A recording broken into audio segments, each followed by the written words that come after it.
Hi കൂട്ടുകാരെ, എല്ലാവർക്കും ഗോഡി ചാനലിലേക്ക് സ്വാഗതം. അപ്പോൾ ഇന്ന് രാവിലെ തന്നെ നമ്മൾ എണീച്ച് കുളിയെല്ലാം കഴിഞ്ഞ് അപ്പോൾ രാവിലെ ചായയെല്ലാം കുടിച്ച് അപ്പം നമ്മൾ പിന്നെ വാവിൻ്റെ നാത്ത് വെച്ച് കൊടുക്കുന്നതിൻ്റെ പരിപാടിയിലാണ്. അപ്പോൾ ഇതാ തേങ്ങ നമ്മളെ പാര പൊട്ടിപ്പോയി, ഒരുപാട് വർഷമായി ഈ പാരയാന്ന് പറഞ്ഞു ചേട്ടൻ. അപ്പം ചേട്ടൻ ഇങ്ങനെ ഉരിക്കാൻ അറിയില്ല. അപ്പം ഞാൻ ഇതാ ഇങ്ങനെ ഉരിച്ചിട്ട് തേങ്ങ ഉരിക്കുക, 2-3 ഉരിച്ച് ഇനി ഇതാ തേങ്ങ ഇങ്ങനെ ഉരിച്ചിട്ട് നമ്മൾ ചിക്കൻ കറി വറുത്തരച്ചതാണ്.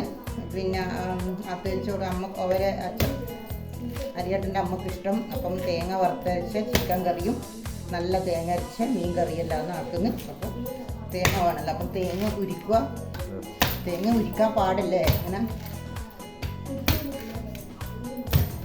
അപ്പം തേങ്ങ ഇങ്ങനെ ഒഴിച്ചു കൊടുക്കുക. 2 ഒഴിച്ചു. അപ്പം ഇത് 3 ഒഴിച്ചു. 4-മത്തെ തേങ്ങ അങ്ങനെയെല്ലാം ഉരിച്ച് കഴിഞ്ഞെന്താ ദൈവമേ, തേങ്ങ ഒരിക്കുന്ന വലിയ പാടാണ്. അത് പ്രശ്നമില്ല. ഞാനല്ല എത്രയോ ഉരിച്ചതാ, 100 തേങ്ങ. അത് പാരയില് പാരയിൽ ഉരിക്കുന്ന പാര ഇന്നലെ ഒരുപാട് വർഷമായി പാര വെക്കുന്നതാ. ആ പാരയല്ലേ നമ്മളെ തേങ്ങപ്പാരി, ആ പാര എന്നെ ഏട്ടൻ വെക്കൂല, വെക്കൊന്നുമില്ല. ഞാൻ നമ്മള് പാര വെക്കാനുള്ള പരിപാടി മറ്റേ പാര വെച്ചിട്ടിരിക്കും. നമ്മള് തേങ്ങ ഉരിക്കുന്ന പാരന്റെ കാര്യമാണ്. തേങ്ങ ഉരിക്കുന്ന പാര വെച്ചിട്ടാണ്. മറ്റേ പാര ഉരിക്കുന്ന പരിപാടി നമുക്കില്ല. പാര വെക്കുന്ന ആളെ കുടിക്കലേ പണിയുള്ളൂ. തേങ്ങ അങ്ങനെയല്ലോ ദൈവമേ, തേങ്ങ ഉരിഞ്ഞ് കിട്ടി. അത്യാവശ്യത്തിനുള്ള ഇപ്പം എനിക്ക് വൈകുന്നേരം പറമ്പിലുണ്ട്, അതുകൊണ്ട് ഇങ്ങനെ വീണ് കുറെ മഴക്കാലത്ത് വീടുന്നല്ലേ. നമ്മള് മെഞ്ഞാന്ന് കുറെ പോയി പറമ്പിൽ നോക്കി തേങ്ങ വേണമല്ലോ എന്ന് വിചാരിച്ചു. 2 പറമ്പ് കറങ്ങിയ 6 തേങ്ങ കിട്ടി. അപ്പൊ നമുക്ക് ഇന്ന് തേങ്ങ വാങ്ങണ്ട, തേങ്ങന്റെ പരിപാടിയിലപ്പം 4 തേങ്ങ പിടിച്ചു. അപ്പം കറികളാക്കിയ വറവിൻ്റെല്ലായി. ഇനി വൈകുന്നേരം ആകുമ്പോഴത്തെ ഒരു ഉച്ച അങ്ങനെ ആകുമ്പോഴത്തേക്ക് നമുക്ക് പായസത്തിന്റെ തേങ്ങയും കൂടി ഇരിക്കണം അല്ലെ. പായസത്തിനുണ്ട്. ഇത് കറീൻ്റെ എല്ലായി. ഇനി അടുത്തത് പായസത്തിനുണ്ട്. ഭയങ്കര പാടല്ലേ ഉണങ്ങിയ തേങ്ങ തിരിക്കാൻ. ചേട്ടനെ തേങ്ങയിൽ ഉരിച്ചെടുത്ത്, പക്ഷേങ്കിൽ പാരയിലെ ചേട്ടൻ അറിയും, കത്തിയിൽ അറിയില്ല പാവം. അതുകൊണ്ട് ഞാനൊക്കെ അറിയുന്നതുകൊണ്ട് ഞാൻ ചെയ്യുന്നു. അപ്പോൾ 2 അതെ അവർക്ക് അറിയില്ല, അതുകൊണ്ട് ഞാൻ ഇരിക്കുന്നു. അപ്പം എല്ലാം ഉരിച്ചു കഴിഞ്ഞ് എല്ലാം 4 തേങ്ങ അങ്ങനെ ഉരിച്ചു കഴിഞ്ഞു. എൻ്റെ ദൈവമേ, വലിയ പാടാണ് തേങ്ങ. കത്തിയോട് തേങ്ങ ഉരിക്കുന്നത് വലിയ പാടാണ്. അത് ഞാനും അങ്ങനെ ഉരിക്കലില്ല. അത്രയും നാട്ടിൽ നിന്ന് ചെറുതിലായിട്ട് ഉരിച്ചതാണ്. പിന്നെ നാട്ടിലെല്ലാം നമുക്ക് തേങ്ങ പാടൊക്കെല്ലാം നിൽക്കുന്നതുകൊണ്ട് തേങ്ങ ഇങ്ങനെ വാങ്ങുന്നതല്ലേ. ഇങ്ങനെ ഉരിച്ചിട്ടുള്ള ചെറുതിലായിട്ട് ഉരിച്ചതാണ്.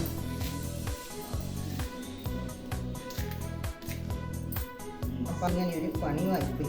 പണിയിൽ നിന്ന് കൂടുതൽ. അപ്പോൾ അതിൻ്റെ നടുവിൽ പാര വിചാരിച്ചവർക്ക് പിന്നെ ഒരു പണി കൊടുക്കാം. അപ്പോൾ പാര പൊട്ടി അല്ലേ. ഇന്നലെ ഏട്ടന് ഒരു തേങ്ങ ഇങ്ങനെ ഉണ്ടാകുമ്പോഴത്തേന് പാര 2 വരും. 2 അടിയിൽ നിന്ന് ഇളയിപ്പോയി, കുറേ തുരുമ്പ് പിടിച്ചിട്ട്. അങ്ങനെ തേങ്ങയിലായി എൻ്റെ പൊന്നു ദൈവമേ. എല്ലാം ക്ലീനാക്കി രാവിലെ എല്ലാം അടിച്ചെല്ലാം വാരി എല്ലാം കഴിഞ്ഞിട്ടാണ്, അടിച്ചെല്ലാം വാരി ക്ലീനിങ് ആക്കിയിട്ടാണ് പിന്നെയും ജോലി തുടങ്ങുന്നത്.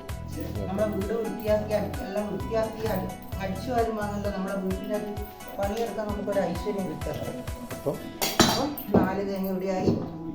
ഓക്കെ, അപ്പം നമ്മളെ സാമ്പാറിന് വേണ്ടതും ചിക്കൻ കറിക്കും വേണ്ട നമ്മൾ നാടൻ കേരള സ്റ്റൈലിലെ ചിക്കൻ കറിയാണ് ഇന്ന് വെക്കുന്നത്. അപ്പോൾ വറുത്ത് കഴിഞ്ഞ് നല്ല അടിപൊളിയായിട്ട് വറുത്ത് കഴിഞ്ഞ് അപ്പോൾ നമുക്ക് ഓഫാക്കാം. അടുത്ത പണിയിലേക്ക് അതങ്ങനെ അത് തണിഞ്ഞതിന് ശേഷം നമുക്ക് അരക്കാം. അപ്പോൾ സാമ്പാറിൻ്റെ കഷ്ണമെല്ലാം മുറിച്ച് ഇനി അടുത്ത സാമ്പാറാണ്. എല്ലാം മുറിച്ച് അപ്പം നമുക്കിത് വെക്കാൻ വെക്കാം. പരിപ്പിലിട്ട് സാമ്പാറിന് വേണ്ടത് കൈയും സാമ്പാറിന് വേണ്ടുന്ന കഷ്ണങ്ങളെല്ലാം മുറിച്ചിട്ട് കുറച്ച് ആവശ്യത്തിന് വെള്ളം, മഞ്ഞൾ വെള്ളില്ല.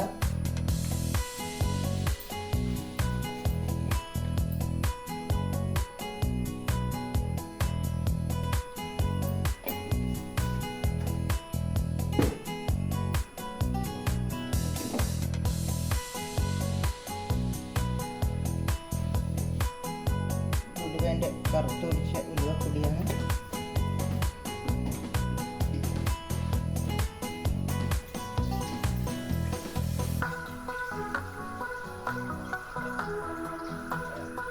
വറുത്ത് വെച്ച സാമ്പാർ കറിയാണ്. ഇപ്പോൾ ഇത് വേവിക്കാൻ വെക്കാം നമുക്ക്. ആവശ്യത്തിന് ഉപ്പ്.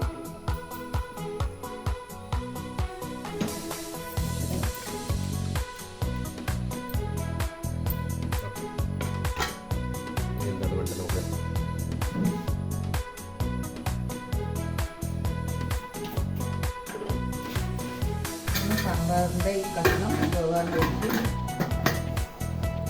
എന്നിട്ട് 2 വിസിലടിക്കട്ടെ. ബാക്കി നമുക്ക് എല്ലാം അരിച്ച് കിടക്കാം. ഓക്കെ. അങ്ങനെ നമ്മൾ സാധാരണ മലയാളികൾ സാധാരണ വറുത്തരച്ച ചിക്കൻ വേണ്ടി എല്ലാം കുഴച്ച് വെക്കുന്ന കുഴച്ചിട്ട് മസാലകളെല്ലാം ഇട്ടൊന്ന് കുഴച്ച് കുറച്ച് നേരത്തേക്ക് വെക്കാം. എടുക്കട്ടെ. എന്നിട്ട് നമുക്ക് റെഡിയാക്കാം. സൂപ്പർ സൂപ്പർ ചിക്കൻ കറി. സൂപ്പർ ചിക്കൻ വറുത്തരച്ച ചിക്കൻ കറി. ഓക്കെ. അങ്ങനെ നമ്മൾ ചക്കയും ആക്കാന്ന് വിചാരിച്ചു. ചക്ക പഴുത്തിട്ടില്ല. അപ്പം ചക്ക പുഴുക്കാക്കാന്ന് വിചാരിച്ചു. നല്ല ചക്ക എന്തോ മുറിച്ച് നമ്മോ ഭയങ്കര ബുദ്ധിമുട്ട് ചക്ക മുറിക്കാൻ. അതെ. പണി ഇങ്ങനെ കഴിഞ്ഞുകൊണ്ട് വരിക. ഒരു ചെറിയൊരു ഭാഗം എടുക്കാം. ചെറിയൊരു ഭാഗം എടുക്കട്ടെ. വലിയ ബുദ്ധിമുട്ടില്ല. ഞാൻ കുത്തിയത് അല്ല പകുതി ആക്കിയില്ല. പകുതി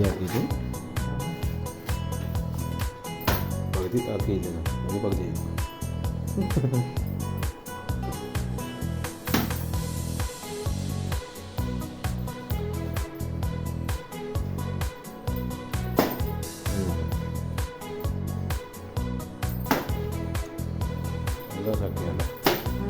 ചക്ക ഉടുക്കണ്ടിരുന്നു. പക്ഷെ ഉറപ്പുണ്ട്.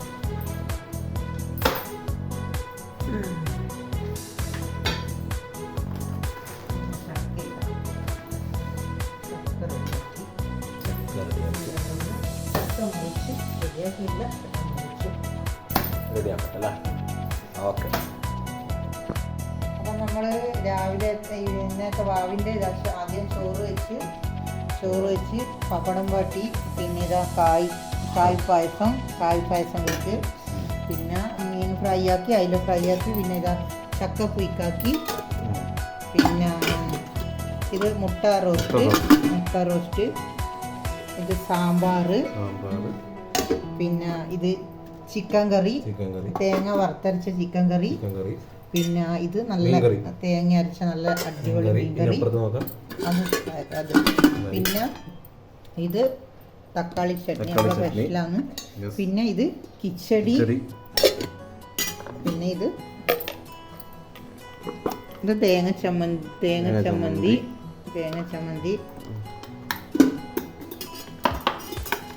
പിന്നെ ഇത് ബീട്രൂട്ട് ബീൻസ് വറവ്, ബീട്രൂട്ട് അടിയിലുള്ള